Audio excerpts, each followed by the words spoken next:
Assalamualaikum warahmatullahi wabarakatuh.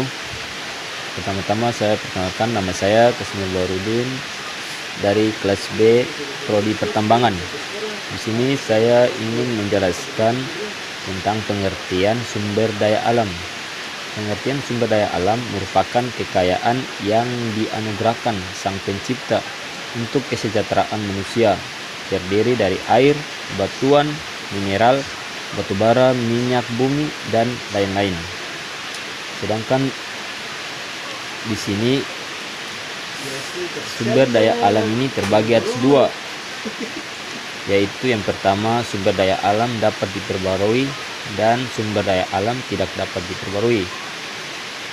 Maka yang pertama itu sumber daya alam yang dapat diperbarui, itu contohnya merupakan sumber daya alam yang dapat diperbarui seiring dengan eksploitasinya atau selalu tersedia untuk digunakan. Sedangkan sumber daya alam yang dapat diperbarui terbagi atas dua lagi, yaitu crystal zona resources dan non crystal zona resources. Yaitu crystal zona resources adalah sumber daya yang dapat diperbarui tapi keberadaan akan krisis apabila disalahgunakan. Sedangkan non crystal zona resources sumber daya yang jumlahnya tidak terbatas, contohnya angin, matahari, dan lain-lain.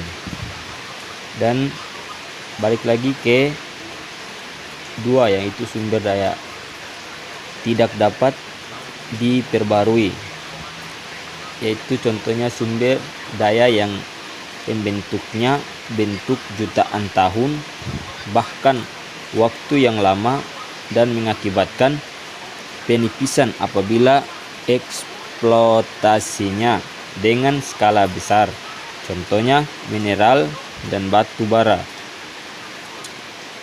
Landasan hukum sumber daya alam diatur dalam Undang-Undang Nomor 3 Tahun 2020 atau Undang-Undang Minerba.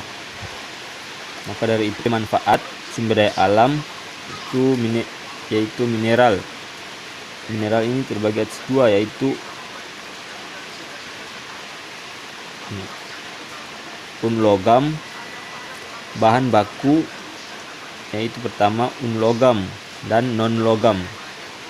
Ya, itu saya jelaskan. Logam itu bahan baku alat elektronik,